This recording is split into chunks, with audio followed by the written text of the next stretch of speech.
लोकसभा में पास हुआ दिल्ली सरकार संशोधन विधेयक 2023 आज राज्यसभा में पेश होगा। सत्ता पक्ष और विपक्ष की अग्नि परीक्षा। विपक्ष बिल को रोकने की करेगा पुरजोर कोशिश। मोदी सरने मामले में राहुल गांधी की सजा रद्द होने के बाद लोकसभा सचिवालय उनकी सदस्यता बहाल करने की कर सकता है अधिसूचना जारी। राहुल गांधी की लोकसभा सदस्यता जल्द से जल्द बहाल करने को लेकर विपक्ष कर सकता है प्रदर्शन। कांग्रेस की मंशा है कि मंगलवार से संसद में मोदी सरकार के खिलाफ अविश्वास प्रस्ताव चर्चा में भाग ले राहुल। सुप्रीम कोर्ट में आज पेश होंगे मणिपुर के डीजीपी। राज्य में जारी हिंसा पर सुनवाई के दौरान 1 अगस्त को कोर्ट ने डीजीपी को तलब किया था। सीजेआई ने राज्य पुलिस को कड़ी फटकार भी लगाई थी। बिहार में जातीय जनगणना के खिलाफ दायर याचिका पर आज सुप्रीम कोर्ट में सुनवाई। पटना हाई कोर्ट ने 1 अगस्त को जातीय जनगणना के खिलाफ दायर याचिकाओं को खारिज कर दिया था। गुजरात के मोरबी पुल हादसे पर सुप्रीम कोर्ट में सुनवाई। पीड़ितों ने आरोपियों को जमानत और मुआवजा राशि को लेकर याचिका दायर की है। सुप्रीम कोर्ट में बिल्किस बानो केस के दोषियों की रिहाई के खिलाफ याचिका पर सुनवाई। गुजरात सरकार के 11 दोषियों को दी माफी को पीड़ित बिल्किस बानो सहित कई और संगठनों ने चुनौती दी है। सामान्य नागरिक संहिता के खिलाफ आदिवासी संगठनों का आज भारत बंद। राष्ट्रीय आदिवासी एकता परिषद ने यूसीसी के खिलाफ बंद बुलाया है।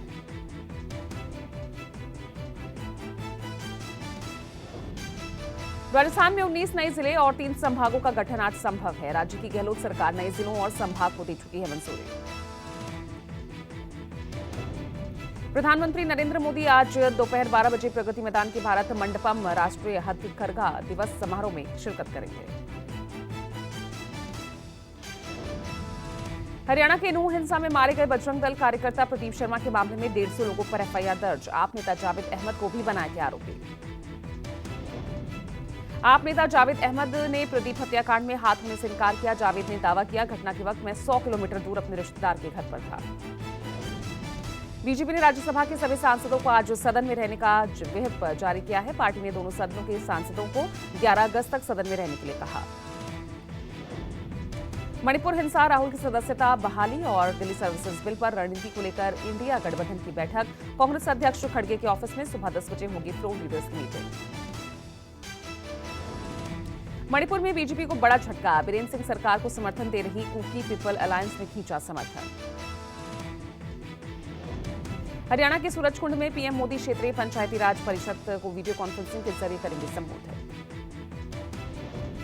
मध्य प्रदेश के छिंदवाड़ा में आज लगेगा बाबा बागेश्वर धाम का दिव्य दरबार। कांग्रेस नेता और राज्य के पूर्व सीएम कमलनाथ ने आयोजित किया है धीरेन्द्र शास्त्री का कथावाचन।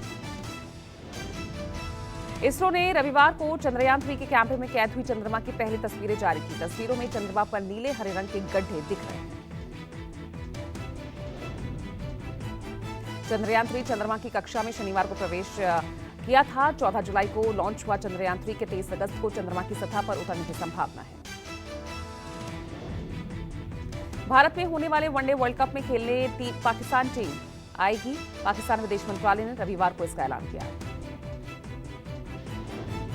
मणिपुर की राजधानी इंफाल में आज सुबह 5 बजे से दोपहर 12 बजे तक कर्फ्यू में ढील। आम लोगों के लिए जरूरी और रोजमर्रा की चीजें खरीदने के लिए ढील दी गई। यूपी विधानसभा का आज से मानसून सत्र। 11 अगस्त तक चलने वाले सत्र के हंगामेदार रहने के पूरे आसार। 2 दिवसीय पुणे दौरे पर पहुंचे अमित शाह ने शिंदे, अजित पवार और फडणवीस के साथ बैठक की। मीटिंग के दौरान महाराष्ट्र की सभी 48 लोकसभा सीटों पर रिव्यू लिया। केंद्रीय मंत्री ज्योतिरादित्य सिंधिया ने बाबा बागेश्वर धाम कार्यक्रम की आड़ में कमलनाथ और कांग्रेस पर निशाना साधा। कहा, चुनाव आने पर याद आते हैं हिंदू कथावाचक। केंद्र सरकार के खिलाफ टीएमसी ने किया प्रदर्शन। बंगाल की सीएम ममता बनर्जी ने कहा, बंगाल को फंड नहीं दे रही केंद्र सरकार। हिंदी भाषा को लेकर एक बार फिर शुरू हुई बहस। तमिलनाडु के सीएम एमके स्टालिन ने अमित शाह पर निशाना साधा। कहा, हम हिंदी के गुलाम नहीं बनेंगे। मुंबई में 31 अगस्त से 1 सितंबर तक इंडिया गठबंधन की बैठक। शिवसेना उद्धव गुट करेगा बैठक की मेजबानी। कर्नाटक में आज से कांग्रेस मंत्रियों और विधायकों की 3 दिवसीय मैराथन बैठक। सीएम सिद्धारमैया और deputy CM DK Shivakumar की मौजूदगी में होगी 2024 आम चुनाव पर चर्चा। यूपी, बिहार से लेकर केरल तक देश के 508 रेलवे स्टेशन की बदलेगी सूरत। पीएम मोदी ने पुनर्विकास की रखी आधारशिला। पीएम मोदी ने वीडियो कॉन्फ्रेंसिंग के जरिए 508 रेलवे स्टेशन की कायाकल्प की आधारशिला रखी। इस दौरान पीएम मोदी ने देश को संबोधित किया। पीएम मोदी ने कार्यक्रम के दौरान कहा, विकसित होने के लक्ष्य की तरफ कदम बढ़ा रहा भारत अपने अमृतकाल के प्रारंभ में। पीएम मोदी ने कहा, भारतीय रेल के इतिहास में भी एक नए अध्याय की शुरुआत हो रही है। भारत के करीब 1300 प्रमुख रेलवे स्टेशन अब अमृत भारत रेलवे स्टेशन के तौर पर विकसित किए जाएंगे। भारतीय रेल के इतिहास में भी एक नए अध्याय की शुरुआत हो रही है। भारत के करीब 1300 प्रमुख रेलवे स्टेशन अब अमृत भारत रेलवे स्टेशन के तौर पर विकसित किए जाएंगे।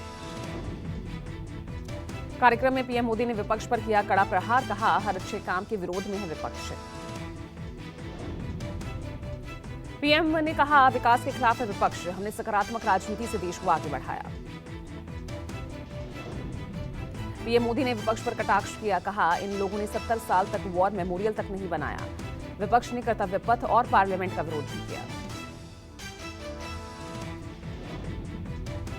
हरियाणा के नूंह में रविवार को चौथे दिन भी बुलडोजर कार्रवाई जारी रही। अब तक 162 स्थायी और 591 कच्चे स्ट्रक्चर्स धराशायी हुए। पथराव करने के लिए इस्तेमाल सहारा होटल को भी पूरी तरह से ध्वस्त किया गया। 57 एकड़ जमीन से हटाया गया अवैध कब्जा। नूंह के एसपी का कहना है कि दंगाइयों और उपद्रवियों पर कार्रवाई हो रही है। तावड़ू इलाके में सरकारी जमीनों से अवैध कब्जा हटाने का सिलसिला जारी है। रविवार को राजस्थान सीमा से सटे इलाकों में अभियान चलाया गया। एसआईटी की जांच के मुताबिक हिंसा के एक हफ्ते पहले पूरी प्लानिंग रची गई थी। अब तक 104 एफआईआर दर्ज की गई है। 216 लोगों को गिरफ्तार किया गया। नूंह जिले में आज से ट्रायल के तौर पर खुलेंगे बैंक और एटीएम। सरकारी कर्मचारी अपने पहचान पत्र के साथ जा सकेंगे ऑफिस। कर्फ्यू में हर दिन की तरह रविवार को भी कुछ घंटों की छूट दी गई। इंटरनेट पर रोक 8 अगस्त तक बढ़ाई गई। गुरुग्राम के तिगरा गांव में रविवार को ही महापंचायत। हिंदू संगठनों के कार्यकर्ताओं के विरोध में महापंचायत। महापंचायत ने सरकार को 2 टूक का अल्टीमेटम। निर्दोष हिंदू युवकों को नहीं छोड़ा तो देंगे 1 लाख गिरफ्तारियां। गुरुग्राम के तिगरा गांव में बढ़ाई गई सुरक्षा। गांव के आने जाने वाले रास्तों पर पुलिस का कड़ा पहरा दिखा। जम्मू कश्मीर में लगातार तीसरा एनकाउंटर। राजौरी में ढेर किया गया आतंकी। इसके पास से भारी मात्रा में गोला बारूद बरामद किया गया। राजौरी में पिछले 24 घंटों में मारे गए 2 आतंकी। इलाके में 2 से 3 आतंकियों के छिपे होने की आशंका। यूपी के गौतम बुद्ध नगर में पिछले 24 घंटों में 3 एनकाउंटर। पुलिस के मुठभेड़ में 5 बदमाश जख्मी। उत्तराखंड के टिहरी में देवदूत बनी वर्दी। मौना खाला और बांदल नदी में अचानक बाढ़ आने से घिरे पर्यटकों को पुलिस ने बचाया। हिमाचल प्रदेश के शिमला के किन्नू इलाके में लैंडस्लाइड। भूस्खलन से मंगलाड बगवात रोड पर। मंगलवार मेघालय में बीएसएफ और राज्य पुलिस की तस्करों के खिलाफ साझा कार्रवाई। इंटरनेशनल बॉर्डर के पास 24,000 किलो सुपारी और विदेशी कपड़े बरामद। पूर्वी गोदावरी के कोरुकोंडा में भीषण हादसा। पुल से फिसलकर नहर में गिरी तेज रफ्तार कार। हादसे में 1 की मौत। नशे के अवैध कारोबार और तस्करी के खिलाफ दिल्ली में फिक्की का अभियान। ऑटो वालों के साथ मिलकर चलाए अभियान को विकास कैडर नाम दिया गया है। वाराणसी के ज्ञानवापी परिसर में तीसरे दिन भी सर्वे जारी रहा। सर्वे के लिए एसआई की टीम ज्ञानवापी परिसर में मौजूद रही। रविवार को साफ किया गया तहखाना। 42 लोगों की टीम अलग अलग जगहों पर वैज्ञानिक तरीके से सर्वे कर रही है। शनिवार को एसआई का सर्वे करीब 7 घंटे चला। हिंदू पक्ष ने दावा किया, ज्ञानवापी परिसर की पश्चिमी दीवार पर आधे पशु और आधे देवता की मूर्ति दिखी। चांद की कक्षा में स्थापित हुआ चंद्रयान 3। 3,84,400 किलोमीटर की दूरी तय कर 22 दिन बाद चांद के ऑर्बिट में पहुंचा चंद्रयान 3। चंद्रमा की चौखट पर कदम रखते ही चंद्रयान 3 ने इसरो को भेजा पहला मैसेज। चंद्रयान चंद्रमा की ग्रेविटी में कैप्चर हो सके, इसके लिए यान की स्पीड भी कम की गई। अगर सब कुछ ठीक रहा तो 23 अगस्त को चंद्रयान 3 की चंद्रमा पर सॉफ्ट लैंडिंग कराई जाएगी। इसरो के वैज्ञानिकों समेत पूरे देश में चंद्रयान के इतिहास रचने की और उम्मीदें बढ़ गई हैं। अंतरिक्ष राज्य मंत्री जितेंद्र सिंह ने कहा, चंद्रयान 3 आने वाले दिनों में इसे चांद से 100 किलोमीटर की दूरी तक उतारा जाएगा। जम्मू कश्मीर के रामबन में मूसलाधार बारिश के चलते भारी लैंडस्लाइड, हाईवे से हटाया गया मलबा। पत्थर गिरने से राष्ट्रीय राजमार्ग पर यातायात पूरी तरह से ठप हो गया। हाल ही में रामबन के मेहद इलाके में भूस्खलन के चलते हाईवे ठप हो गया था। तीर्थयात्रियों का नया जत्था अमरनाथ, बालटाल और पहलगाम से पवित्र अमरनाथ गुफा के लिए रवाना हुआ। 1626 तीर्थयात्रियों का नया जत्था रविवार तड़के आधा शिविर से रवाना हुआ। दक्षिण कश्मीर हिमालयी क्षेत्र में वार्षिक तीर्थयात्रा के लिए रवाना हुआ। 1 जुलाई से शुरू हुई अमरनाथ यात्रा। 62 दिवसीय अमरनाथ यात्रा 31 अगस्त 2023 को होगी खत्म। मणिपुर में सुरक्षा बलों और मैतेई समुदाय के बीच पिछले 24 घंटों से झड़प जारी है। इस दौरान 3 लोगों की मौत। मृतकों की पहचान युमनम जितेन, युमनम पिशाक, युमनम प्रेम कुमार के तौर पर हुई। इस दौरान फायरिंग भी की गई। सुरक्षा बलों को जवाबी कार्रवाई करनी पड़ी।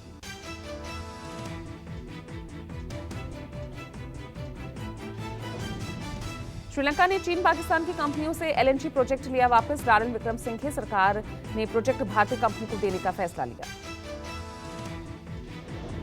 तोशखाना मामले में गिरफ्तार इमरान खान को लेकर उनकी पार्टी का दावा, पूर्व पीएम को वकीलों से नहीं मिलने दिया जा रहा। यूएन में भारत का पाकिस्तान को करारा जवाब, कहा कश्मीर राग अलापने की जगह अपने आंतरिक मामलों पर ध्यान दे पाकिस्तान। वेस्टइंडीज ने दूसरे टी20 मैच में भी भारत को 2 विकेट से हराया। 5 मैचों की सीरीज में वेस्टइंडीज 2-0 से आगे। भारत की ओर से युवा बल्लेबाज तिलक वर्मा ने फिर खेली शानदार पारी। तिलक ने 51 रन बनाए। चेन्नई में हो रहे एशियाई की चैंपियन ट्रॉफी में भारत की एक और शानदार जीत। भारत ने मलेशिया को 5-0 से हराया। फीफा महिला फुटबॉल वर्ल्ड कप में बड़ा उलटफेर। पिछली बार की चैंपियन अमेरिका हार कर हुई टूर्नामेंट से बाहर।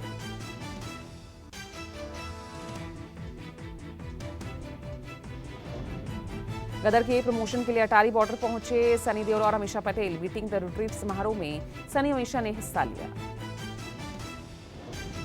गदर 2 की रिलीज से पहले सनी देओल पहुंचे अमृतसर के स्वर्ण मंदिर। सनी देओल येलो कुर्ते पजामा और पगड़ी में नजर आए। एक्ट्रेस कंगना रनौत की स्टारर फिल्म चंद्रमुखी 2 का फर्स्ट लुक पोस्टर आउट हुआ। पोस्टर में कंगना रनौत ट्रेडिशनल लुक में नजर आई। एक्ट्रेस इलियाना डिक्रूज ने बेटे को जन्म दिया। बेटे की पहली झलक सोशल मीडिया पर शेयर की।